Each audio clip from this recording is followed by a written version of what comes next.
Forbes Factor. It's one of my favorite hours of the week. You know, one of the things that I love and I think didn't love growing up was being a woman in a man's world. It's a funny thing when you're a woman and men, you do not know. I don't care how much you say you do not know what it's like to have to put on the lashes and the nails, the tight Spanx, the push-up bra, and the high heels and try to make it look effortless. I can't even imagine like me showing up with no makeup on. I do that once in a while on Instagram and I like look for that cute filter. I don't know what it is. Pam Anderson just did this. She showed up to the Cannes Film Festival, known for her glam with no makeup on, and it was news around the world. Imagine that. Tony Robbins gets on stage, he wears a pair of shorts and a t-shirt, a pair of sneakers, and nobody cares. If I showed up to an event in a t-shirt and a pair of shorts and sneakers, I guess I just should do it because I don't even know what the reaction would be. It would be so bizarre. You'd have to put it in context. Why is Forbes doing that? Is she okay? Is she gone out of her mind? And speaking out of my mind, by the time you see this, my competition will have happened.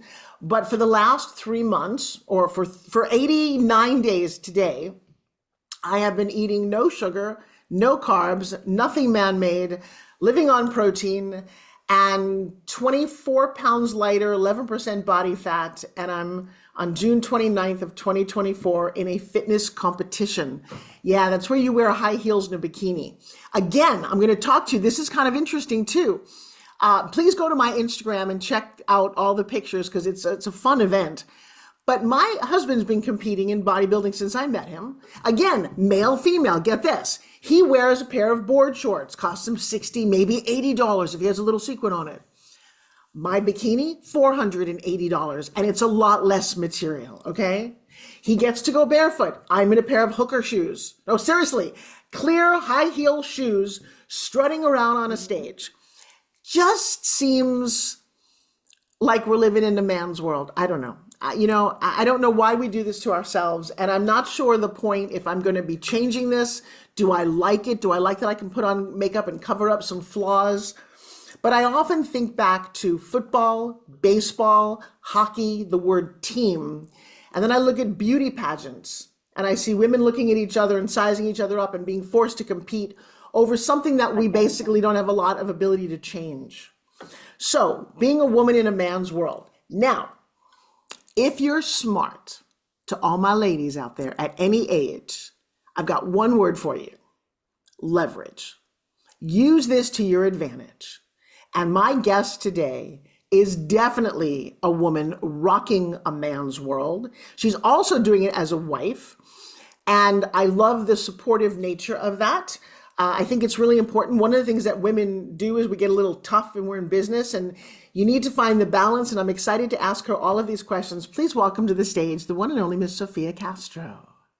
Hello, Hi sexy. there. So what did you think about what I had to say? So much for invite. Oh, you're always welcome. So what did you think about that, being a woman in a man's world? You know what? You couldn't have said it better. It is so true. Men could get away with so much and they don't get criticized for their looks, for their clothes, for this. We always have to be all the makeup, put on all the cute clothes, all the cute earrings and the accessories and the purses, because if not, they either criticize you or don't look at you. One of the two. Right. Well, do you find that I'm getting older because you're incredibly adorable, which only a woman can say? A man can't say that to you. You can get arrested for that now. You're adorable. No, I'm not. I'm a grown woman. Knock it off. But as you were saying that about the purses and the accessories, I'm thinking, I don't know if I'd want to give it up. Maybe because I got so used to it that it's fun to adorn yourself like that, right? 100%. We're so used to it already. I mean, I can't walk out the door without my purse or my cute shoes to match the purse. So now you are wildly successful on so many levels. By way of introduction, tell everybody who Miss Sophia Castro is. Well, thank you for inviting me to be able to share this with your audience. So my name is Sophia Castro, for the ones that don't know me. I've been in business, an entrepreneur since I was the age of like 20 years old. My husband and myself met when I was 18 and he was 22 years old. And we just decided to go straight into the entrepreneur world and not follow the 99 percenters.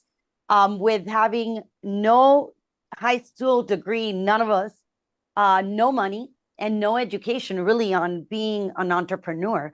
We had nobody to follow. We had no role model in our family.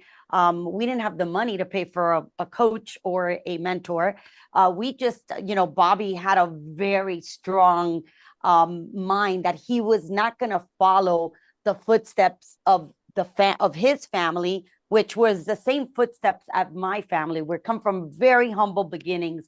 They weren't bad. They were loving, beautiful families, but they were just used to that, let's work hard, let's work 50 jobs to just cover day by day, our expenses, our living, because we need to work for someone else. Only the rich own their business, right? So that was that mindset. And Bobby and I decided that we were going to break that mindset and just go for, that PMA that we always talk about, positive mental attitude. And we're going to go for it because it didn't matter where we were at that present time. We were already at the low of the low. So we couldn't go any lower than where we were at. So trying to be at that 1%ers, what they were doing was what we decided to do.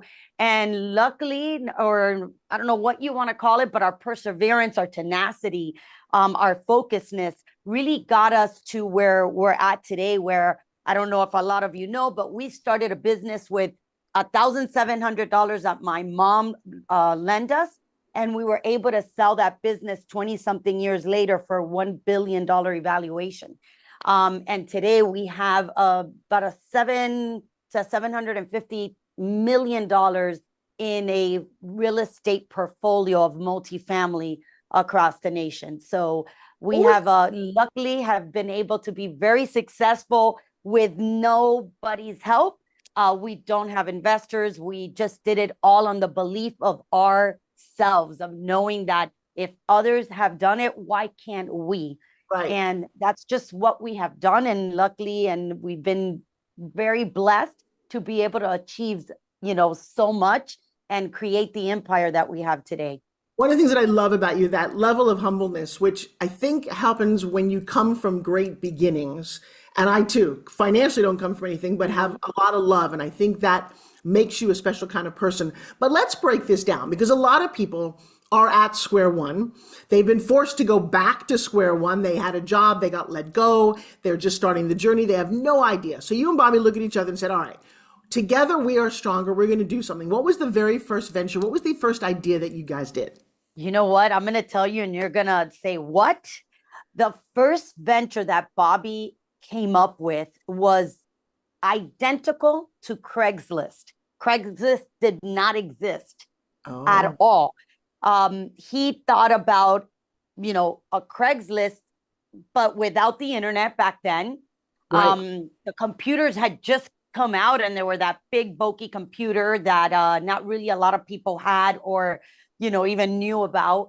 And we tried that, but we didn't have the financial backing. Back then, we used to put the ads in a newspaper in USA Today for everything that people wanted to sell.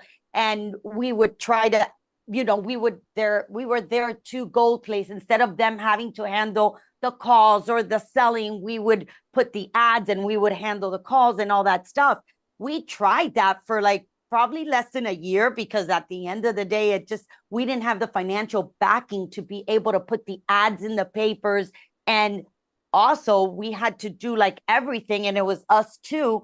And not having that business savvy mindset, we had just decided that we were going to start something. And how Bobby came up with that idea, I don't know, but I was like, hey, that's an awesome idea. Let's do it. When we stopped, that we failed, we then started seeing Craigslist, and we're like, oh my God, this is exactly what we wanted to create, just didn't have the financial backing or the knowledge of running a business. But, Well, first life lesson I love is you failed. Congratulations.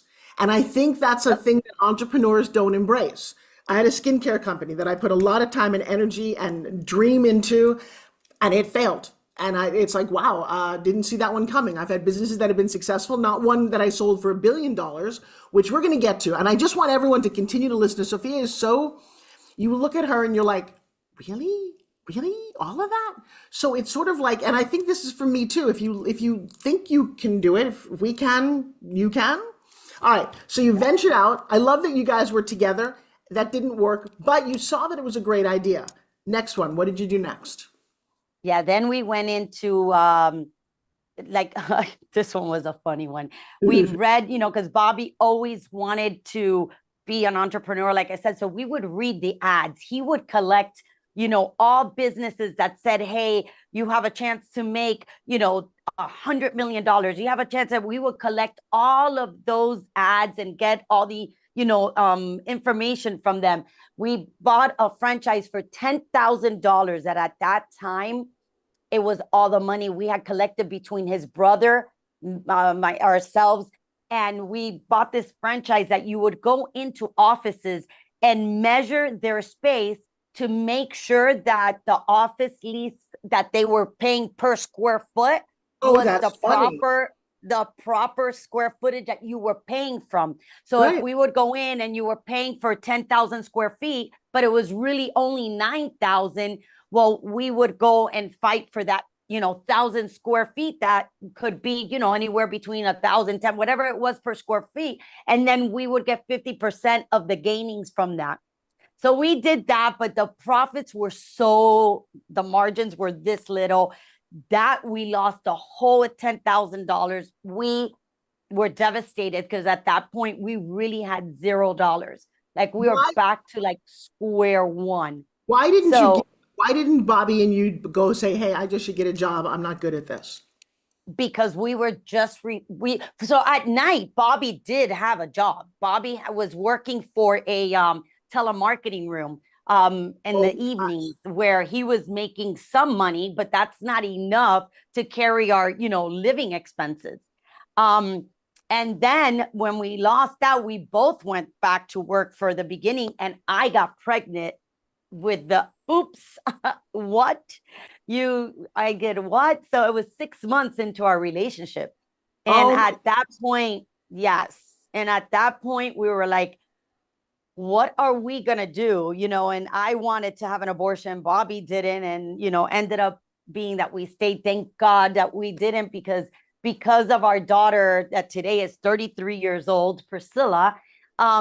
Because of her, we really put so much hustle in life, and we did not give up that dream of becoming an entrepreneur. With all the failures that we had, we continued to fight because we were like, nope, this is now we have a third person that we have to, put in effort to get this little girl. Our parents didn't have money to support her. His parents didn't have money to support her. So we were going to have to go into like, Section 8 or, get government help and all that stuff. And which we had to By the way, actually the this is first, such a great movie. Have we done the movie yet? The Bobby and Sophia no, we're stuff? going to have to do this. I'm like loving. I'm glued here. Like this is. Are we going to make it? What do we do with our kid? There's two of us. I love this so much so far. All right, next venture is. Yeah, then next venture was that we both went to work. Bobby got 2 jobs. I was working and I went to school to become an ultrasound tech. Um, and we did that for a full year.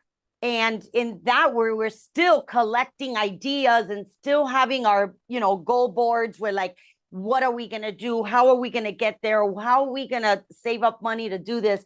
And in that venture, we came across, because Bobby worked for the Better Business Bureau back then, that was one of his jobs.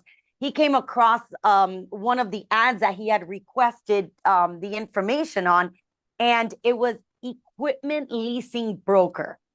Hmm. I know. It was like, what is that? So Bobby ended up going to visit the guy for the Better Business license, and the guy fell in love with Bobby and said, hey, I don't care for the Better Business Bureau. I really don't need it, but you are such an awesome salesperson. I want you on my side. Hmm. And then Bobby and him just started clicking, and we bought the manual, because it was a manual that you buy, at the office supply places that has the little clips. And he had made copies of just papers that he had written on and details and stuff. And it was just, and when he came home with the 1,700 that my mom lent us, and I opened this manual and I'm like, you paid 1,700 for this? I was like, what? But we were like, we're going to make this work because Bobby loved sales, loved finance. And we're like, this is going to have to work. So Bobby and I sat down and we started really investigating the business. Bobby then dropped one of his jobs and only worked at night. And I stayed working full time. And I would get home after work. And then Bobby was not very techie at all, still not. And back then it was typewriters and fax machines. So Bobby used to do the sales calls during the day. And when I would get back from work, he would take care of the baby during the day and do this on the phone. And I would work all day. When I would get home, I would stay with the baby and he would go work and I would stay home doing all of the fax that he needs to send on the typewriter and faxing all of the applications to all his prospects. So we did that for probably like a year and a half. And finally, the business started getting a lot of traction. And I then let go of work. He let go of his second job. And we went full force in this business. And then we brought on his brother and his sister-in-law so that we could, take this business on with more power. So then that business, we went on for 20 something years. And in 2019, and the roller coasters are, beyond me. Remember, we started this in 1995. We went through the 2008 crisis. We went through many challenges, even at the very beginning, not having the knowledge of really running a business. So, we're learning. So we went through a lot of ups and downs. But if I sit there and tell you all of those, we'll be here for 5 hours. So, it was not easy, guys. It was not easy. It was a very big challenge, but it was an amazing challenge because it showed us so much. And we learned, remember, in all the failures that we had prior, we took all those lessons, brought them in and made sure that we didn't do what we did back then. So we try to say, okay, we already did that and that didn't work. Now we need to change it up and make sure that we put a different strategy in play so that this business could go on. And in 2019, we were able to exit that business for a $1 billion evaluation. That's crazy. Yeah. That is just an extraordinary story of rags to riches, literally. But I love all the lessons from it. How many kids do you guys have? 2. We have a 33-year-old and a 28-year-old. Well, congratulations. It's pretty extraordinary. What's one of the biggest takeaways do you think that you share with entrepreneurs through the journey? You know what? It's being very focused on what the outcomes that you want for your life, for your goals.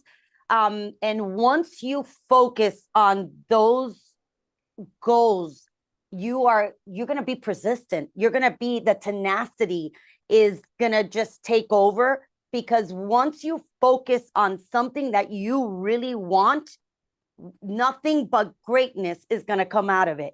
But if you're not focused and you don't have that perseverance, no matter what obstacle comes your way, no matter what outside noise is coming in, you're not going to worry about none of that, because the focusedness is at the end of the tunnel and you're just going that way. And another thing, that if you're in business or you're in with, your partner, your wife, your girlfriend, your boyfriend, whatever it is, learning how to be able to manage that stress, that everything that comes along of doing business together. And I always like to use this analogy is, have a highway and everybody has their own lane, and you've got to pick what lanes. Even if you pick 1, 2, 3, 4, 5, it doesn't matter. But when you pick those lanes, stay in them, because you need to go forward with each other. And if you start bumping into one another,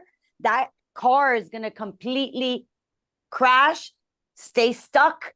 You can't get it forward until it doesn't get repaired. And how long does that take to get repaired? Sometimes a day, an hour, or 2 or 5 years, right? So if you're not aligned with each other to know that, hey, the end goal is over there. We got to get there. And you stay focused, and together or alone, whatever it is, you're going to go forward and you're going to get to that end goal. If you stay focused on that object, you'll get there. That is such a brilliantly structured analogy, because I'm in business with my daughter, and she is definitely the implementer. I am the visionary. We started a business. She was 17 when we started, made our first million at 18 for her. Had no idea what we were both doing because I wasn't on the internet at all, and she understood the whole back end. I'm not quite sure how. But I sometimes cross over the line, and I know, it's like, I feel like the car going, get back in your own lane. You don't need to be there. Just do what you're doing and stop doing other things. So I think I needed to hear that today. I'm sure someone else did as well. Do you have like a secret code? I worked with my ex-husband. I work with my current husband. I work with my daughter. Because I love what I do. I love being, if you're in my world, and business, like I think you and Bobby realized, is as an entrepreneur, it's what you do. How do you navigate romance and business? So this is an awesome one. I love this one. I get that asked so much, and I've come up with, so me and Bobby, like I said, we've been married for 34 years this year. And you imagine, we met at 18 and 22. You grow so much, so different. I am not the same person that I was when I was 18, 20, 30, 40, and now I'm 53, complete different person. And you have to learn. I have 3 pillars that are very important. And even if these 3 pillars, I use them with my relationship with Bobby, my relationship with my kids, and my relationship with my business partners whenever I go into business with somebody. Communication is so important, to communicate what your expectations are, what your wants, what your needs. Extremely important. Even if you're communicating about something you don't like, it's something important you need to understand. The other person needs to understand, because you could want something, but if that other person doesn't know or doesn't know what you're expecting from them, how can they do it? How can they understand? And the same with the other person. If they don't communicate what they don't like, what they want, what they need in order to be successful. So expectations, it's extremely important. So that communication cannot be left out for nothing in the world. Every day, every week, every month, every year, always communicating. After you communicate, you've got to compromise, right? Because just because we communicate, Bobby could tell me, hey, I want you to do this for me, and I want to do this for you, but I don't care for you to do this for me, or I don't want to do that for you just because it doesn't work for me. But okay, so now we need to compromise. Whatever it is, we have to compromise, because not everybody is right or wrong. Everybody has different wants and needs. They like something, they don't like something. So the compromising is extremely important, because you can communicate all you want, but if you can't compromise, where are you going to get? So then in relationship, the romance has to be there every single day of your life. You have to remember when you first met, how did you feel? Why did you like him, or why did he like you? What was it about you that he liked? What was it about about him that you liked? And always, remembering, hey, I love you. You look so good. Let's go out on a date. Let's keep that tingling feeling in the stomach constantly, because you could get bored. You could stop, the romance stops, and then you're like, oh, I don't want to have sex tonight with you, because I really don't. I don't know. Today I'm bored with you, or you did something I didn't like. And, so the romance has to stay there completely, because then communicating and compromising becomes easy, because you're like, oh my God, that, oh, I love him. I want him. I want to be with her. Oh my God, I love her. So it's a must. So all 3 are very important. But in the romance part, when it comes down to being example with your daughter, that you're in business with her, edification, edifying them. My God, you did an amazing job. Wow, that was so cool. You really thought of something good. Or you look, what you did for me. Wow. Thank you so much. I was really appreciated that you brought me a glass of water. I really appreciate that. Or you did an amazing job with this project.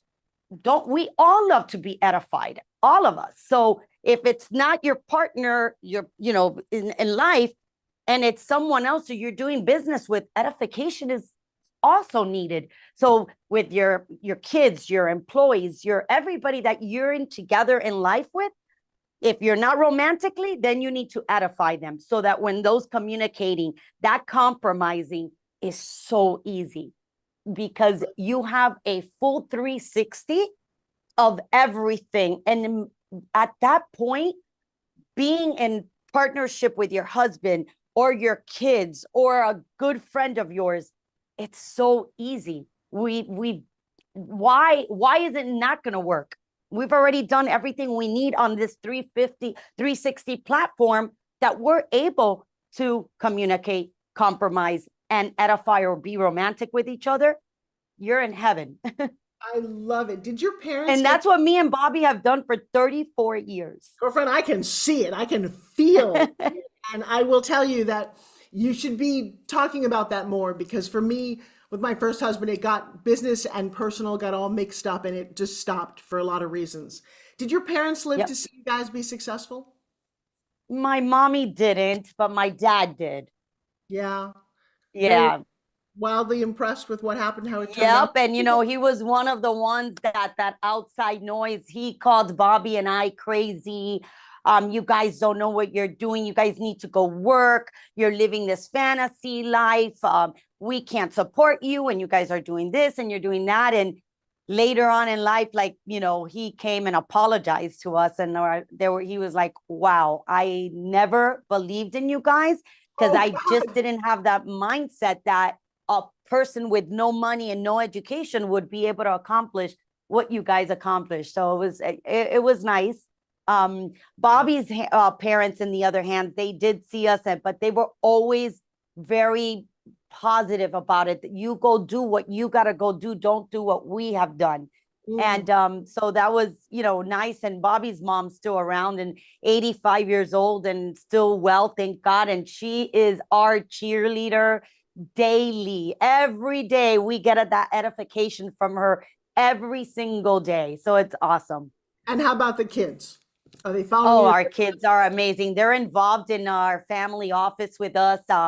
They are both very, they can't say enough about their parents, and they were born knowing us that way, and they're that way now, because when we raised them, they didn't know anything else, but this is just normal for them, being in business, being able to fail, doing this, doing that. It's all normal for them. So for them, it's like, they're very proud of us. They always, say to us, thank you for doing, taking this journey, where now it made it so much easier for us because we have this paved road. But at the same time, when they were a little younger, it was a little scary for them, because they felt like they were in the shadows of two people that are very alpha, very, go-getters, and the big shoes to fill.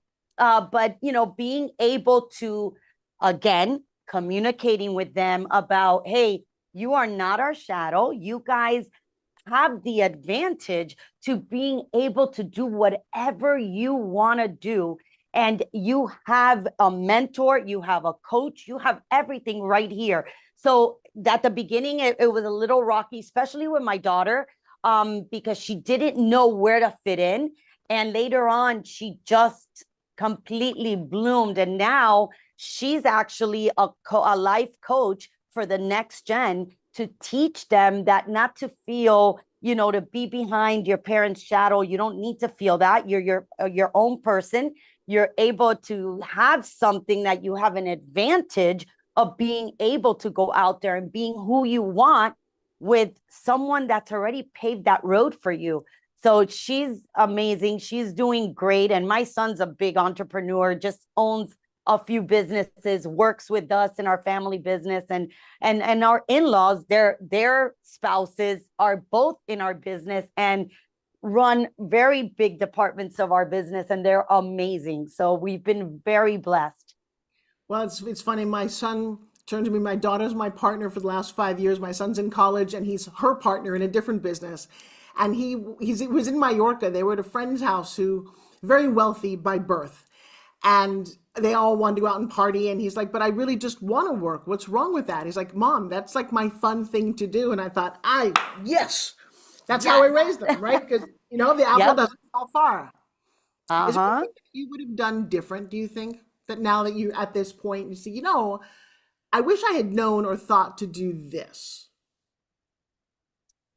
I wish I would have had a mentor or even a life coach that would teach us a little bit more on being, instead of waiting that 25 years that we had to go through those up and downs to be able to get to, the level of wealth that we have now, that we could have created more sooner.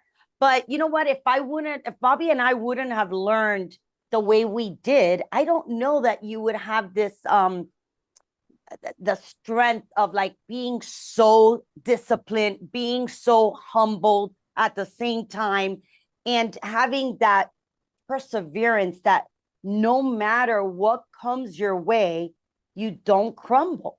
You Yeah. still see that light at the end of the tunnel, and you're going to get there one way or the other if you stay focused. But maybe if we had something different, we wouldn't have been as focused as we were to get where we're at today and create this, generational wealth legacy that we're trying to create for right now. We're working on something that's called the 100-year legacy, and we're working with our whole entire family to create this blueprint that later on, when we're not around, they're going to be able to have this complete paved road, but you still have to, go over hills, mountains, whatever it is in order to get to the end, right? But at least you have that life coach, you have that mentor, that you have somewhat of a vision of where you're going.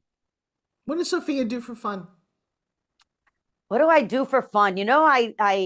I ride horses. I do equitation. Then I love to hang around with my family and go out and have a good time, travel. I love traveling. It's my favorite thing to do. I just came back from Europe. Right now we took a 3 weeks vacation to Europe with the whole entire family, and we just had a blast with, the memories that we're creating is amazing. So it's one of my favorite things to do is travel. We just came back from Iceland. Have you done that yet? Oh, not yet. That one is I'm doing that one for my 55th birthday because I want to go to spend go to oh my God, Irish to the St. Patrick's parade and all that stuff in that side of the world. So that one is in 3 years. All right, well, you'll love it. I just came back from the Actually, waterfall. 2 years. My God, 2 years. She's getting older. Ladies and gentlemen, as we're sitting here, Sophia is aging. Oh my gosh, what is I'm going on? aging. I'm aging. Have you written a book? No, I'm in the middle of it. I am in the middle of it. I hopefully starting it right now with someone, and we're writing it, and it's not going to be about women empowerment. So I'm looking forward to that book. What do you find is the biggest reason? We started the show talking about women in a man's world. Why don't women become more successful or embrace their success? What do you think some of the struggles are that you see? I believe is that limitation of that mindset. They our past generations bring on this squared box that women have to be a stay-at-home mom, they have to be a good wife, you have to do this, you have to do that. And when a woman starts trying to venture out of that box, if they're with the wrong partner, they start getting criticized. They get you can't do that, you need to raise your children, you're going to be a bad mom if you do this, or also some women that don't have children, they just don't believe in themselves because of that outside noise. And that's one of the things why I want to do this generational wealth plan that we have for our family, is because our past generations really, they didn't know what they don't know, right? And they kept on thinking that the woman has to be that mom, that wife, that you got to watch your home, you're this, you're that. Why? Why? We could do it all. We don't have to just be that stay-at-home mom. And one of the things that I was so blessed with Bobby was that from day one, when I got pregnant, I told him, I cannot sit at home and be a stay-at-home mom. That's not going to be me. And he told me, there is no, I don't want you to be that. I want you to do what you got to do. And I was so blessed to be able to venture, because a lot of men just say, no, I'm going to be the bread maker. I'm the winner. I'm going to be the one that's going to provide for you. I'm the man. I'm the one that has to do this. And, again, it's not that they mean it. It's just that what they know, and they want to stay within that square box and not be available to their wife if they want it. Now, the ones that want to be that stay-at-home mom, which I call the CEO of their household, Yes. That's beautiful. That's great. They could run their household. And if that's what they enjoy and that's what brings them happiness, great for them. But the ones that don't want to, and that they have to because they believe that square box has to be exactly what it says in there, I feel bad for those that don't venture and know that, hey, you as a woman, we have way more. I don't want to say that we're better than them, but the way that our anatomy is we were brought into this world to give birth, to do so many multiple things all at once. We can multitask so much better than a man can.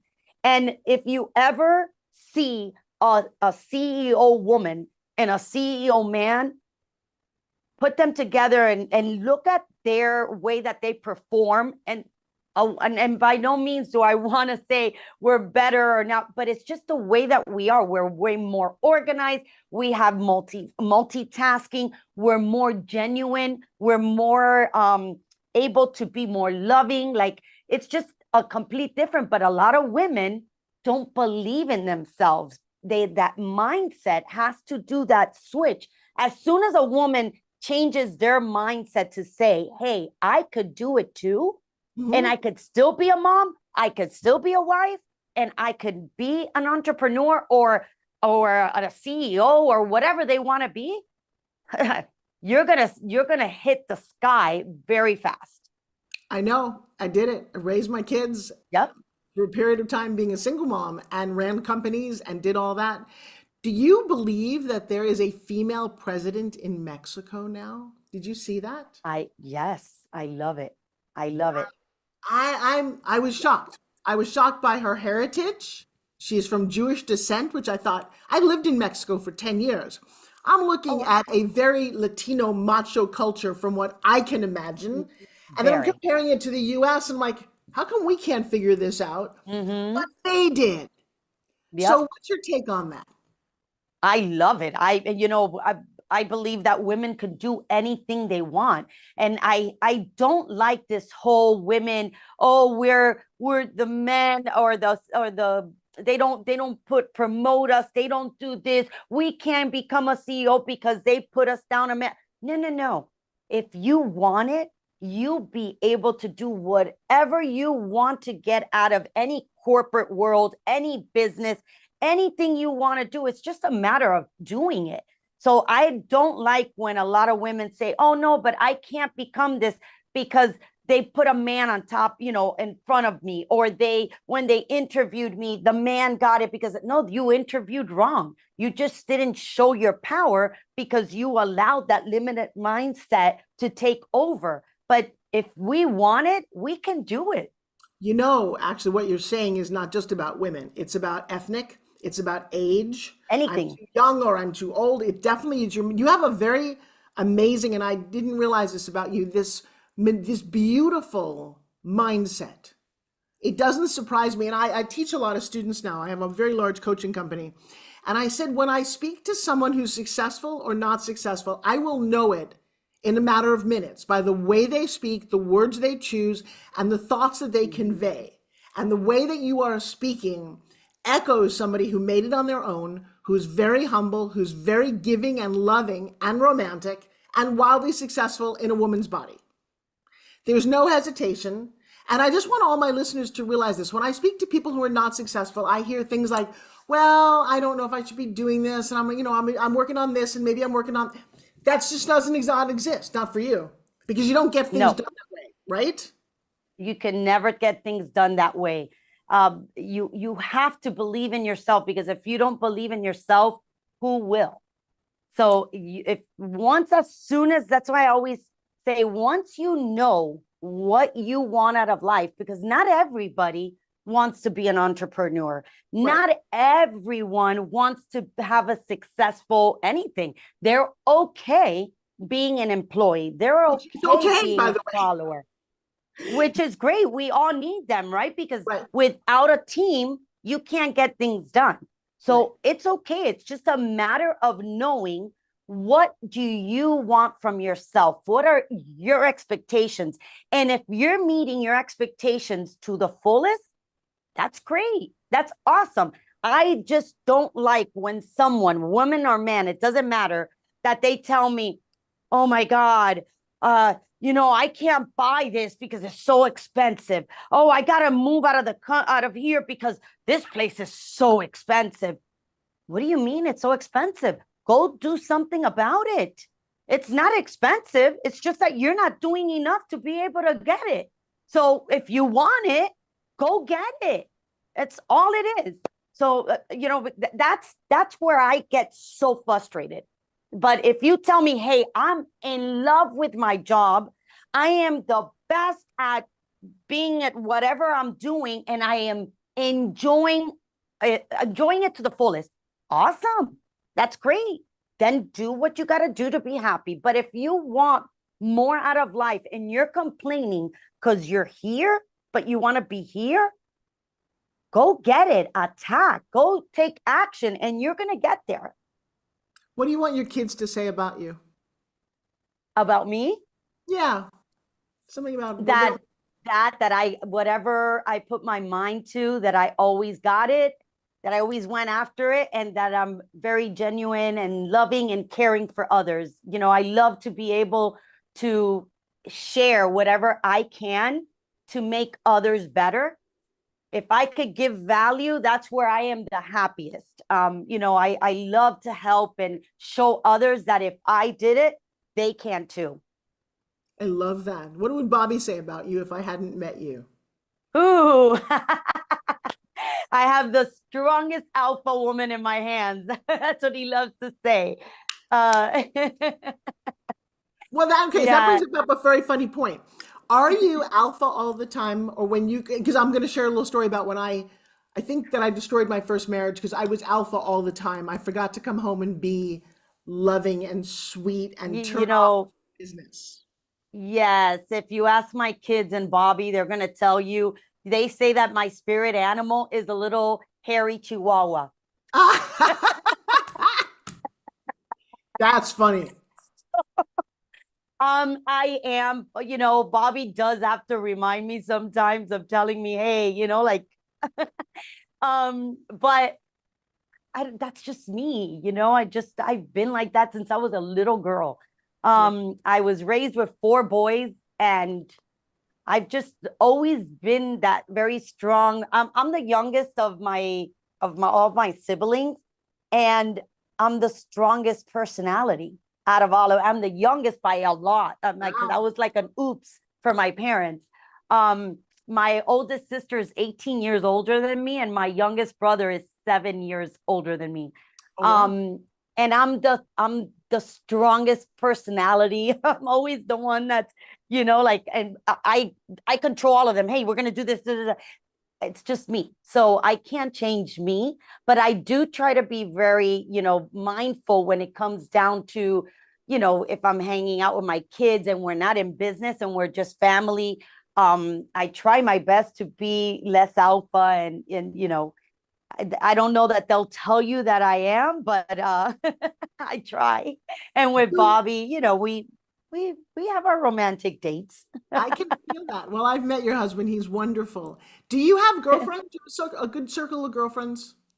I do, but I have very limited girlfriends. I have very good, I almost call them family because I've known them forever. Like I have very long term friendships that I've known since I was a little girl, and the ones that are around are because they're very meaningful.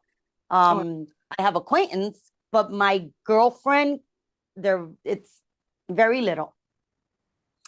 as we're coming to the end of this, this has been such a treat, and I appreciate that you reaching back out and saying yes, because I'm certainly a fan of the both of you. I've watched you, I've admired you, and this is how we learn. You can have mentors and teachers, or you can just kind of watch, because just like you, I didn't grow up with a lot of money. And so my mentors were on television. My mentors were in the newspaper. My mentors were people that I imagined to be.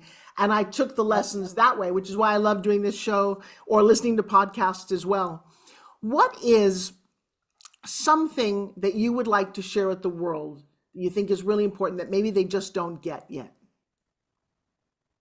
I like I said before, I really believe that everybody needs to sit down and really understand their expectations of what they want to see themselves as, or what they want to get out of life, and where do they feel happy, joyful. And I'm not talking about happy of like, hey, I want to go to a party and let me feel happy. No, I'm talking about really inside. What are your goals by the time that you leave this world? What do you want to be seen as or remembered as? And whatever it is, write it down, see that big goal, and wherever you are at, start right there and just I like to say stepping stones, because you can't go from here to here in one jump. You've got to get there little by little. And that journey is the most amazing journey that you're going to have. So take it step by step to get there, and don't get overwhelmed. But whatever it is, you can do it if you really want it.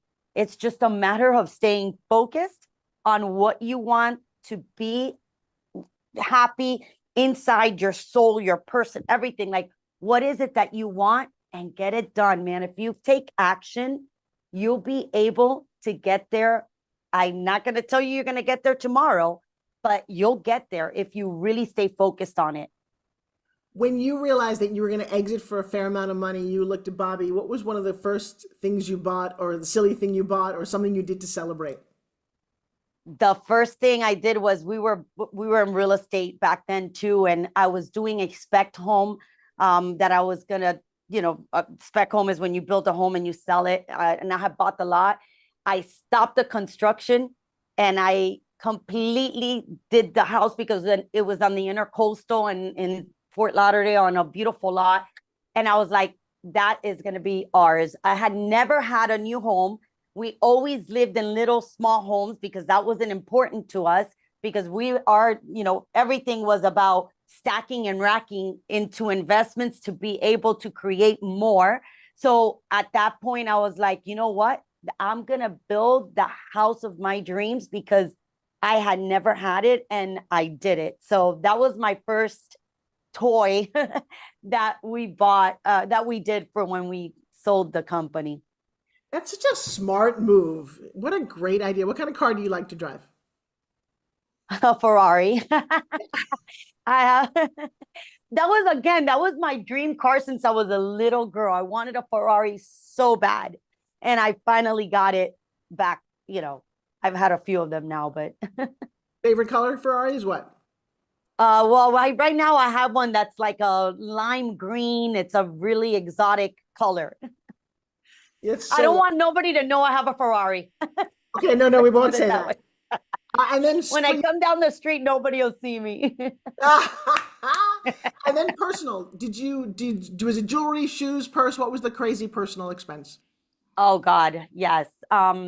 I went crazy on that because again, I never was able to buy. Not that I wasn't able to because we could have, but we weren't into that because we were so focused on business. But I went crazy on buying anything and everything. I bought myself, diamond necklace, diamond earrings, my ring. Because when we got married, we couldn't afford a ring. So I went and bought myself a nice ring. Yeah, I went a little crazy. I love that. Well, you know what? Vacation, that was another one. I went to Greece because Yeah. I had never been to Greece, so went to Greece. Yeah. There is just so much to unpack from this wonderful episode. Sophia, I just want to say thank you. Give Bobby a big hug for me.